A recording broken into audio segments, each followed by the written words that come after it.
Hello, my friends. Welcome to the Hello Tomorrow podcast, offering weekly optimism on building a future that doesn't suck. Remember, optimism is not blind hope. It's a rebellion strategy. Revolutionaries are always optimists who fight for the future they envision. You and I are rebels for a positive future. Today, we're going to talk about violence. It's been a violent week here in the United States. As you've almost certainly heard, conservative activist Charlie Kirk was shot and killed at a university event in Utah. As you may or may not have heard, that same day, a 16-year-old student opened fire at Evergreen High School here in Colorado, less than 30 minutes from where I live. According to Everytown, this was at least the 100th incident of gunfire on school grounds in the U.S. this year. Headlines like these pierce through the fog and cause us to feel like we're experiencing a sudden spike in violence. But the truth is, statistically, last week likely wasn't any more violent than usual. I'll share some more information on that data in a moment.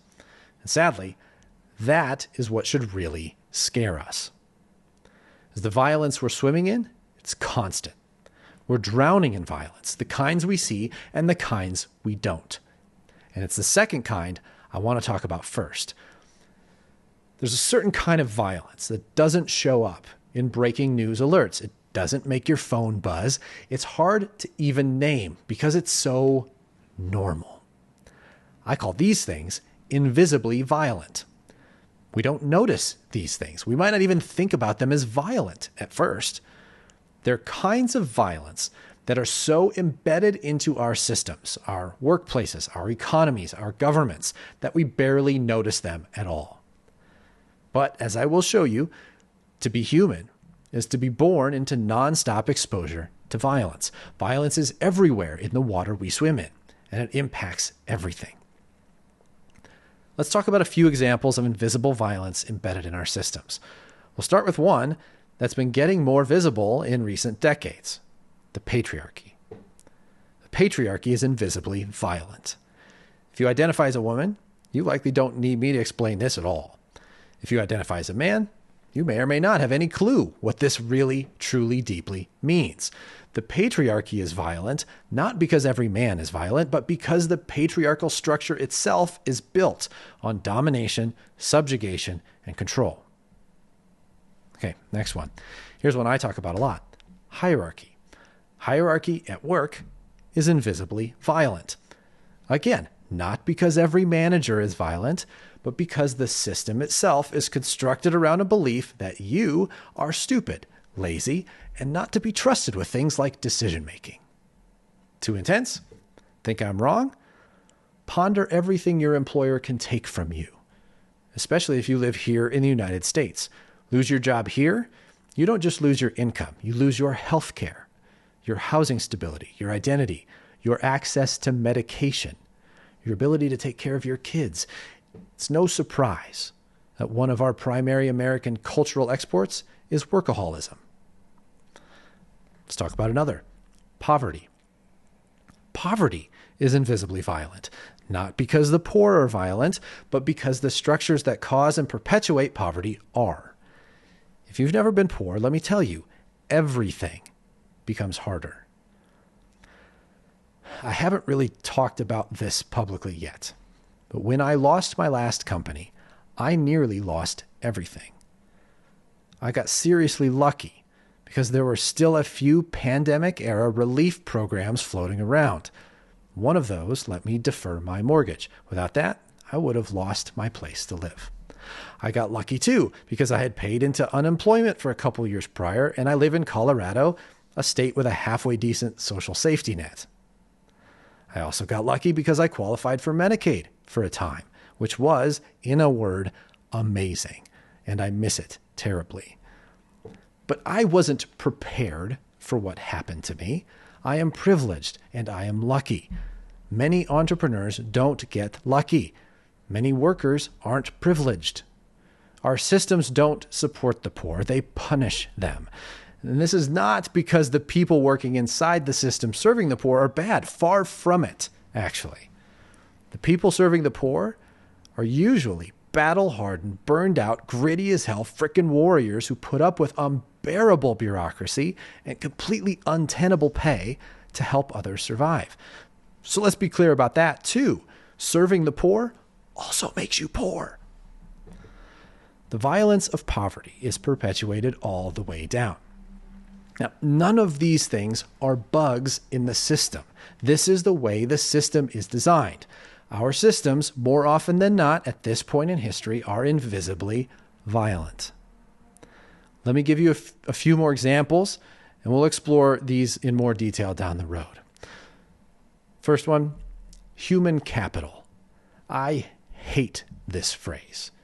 This is a deeply violent phrase. It's one of the most grotesque ideas we have ever normalized, turning beautiful, vibrant humans into some kind of financial token, something that can be bought and sold. Human capital. Gross. Another one, short-termism. Short-termism is a violent strategy. It prioritizes the now, usually at the direct expense of the future. Short-termism is the root cause of environmental collapse, human burnout, and I think all business decisions that kill long-term trust. Short-termism, violent. One more. Billionaire-itis. Billionaire-itis is my word for the mental illness of hoarding billions of dollars. This is inherently a violent lifestyle. It is impossible to make $1 billion without exploitation. I mentioned earlier, I wanted to get a sense of just how visibly violent things are in America week to week in general. I didn't expect this research to be uplifting, but it literally made me sick to my stomach. It was also depressingly hard, even with AI tools. The best source I found, gunviolencearchive.org. Now, this is a publicly accessible crowdsourced database of every known incident of gun-related violence in the U.S. It's a really fabulous resource, but here's the thing. It's too big to search. Really. I asked it for just 2025 stats, just this year, and it couldn't give them to me. Not because the site's broken, but because the database is so massive, it caps your results. You get 25 incidents per page. Each maximum search return is 80 pages. Okay, so that's 2,000 entries. That search didn't even get me back to the start of 25. Not even close. 2,000 entries only got me back a month. Mid-August. 1 month. 2,000 recorded incidents of gun violence. Wrap your head around that. This is what I mean when I say violence is the water we swim in. Even the visible violence is constant to the point where we don't notice it at all. Unless we get a week like last week, and someone is killed who breaks through the media barrier. Using Everytown data, I can tell you that last week was not more violent, at least inside our schools. It definitely didn't make the top 10, and based on my analysis, probably wouldn't even be in the top 100 worst weeks. Now that is depressing, my friends. But it also validates just how important it is that we start recognizing invisible violence. Because if the visible violence is this omnipresent, how much worse is all the violence we don't see? Last week, I promised you an optimistic lens on what's broken. This week, that feels pretty hard. But I want to remind you, optimism isn't blind hope. This is a rebellion strategy. The only way we can make something better is by seeing it for what it is now. So what do?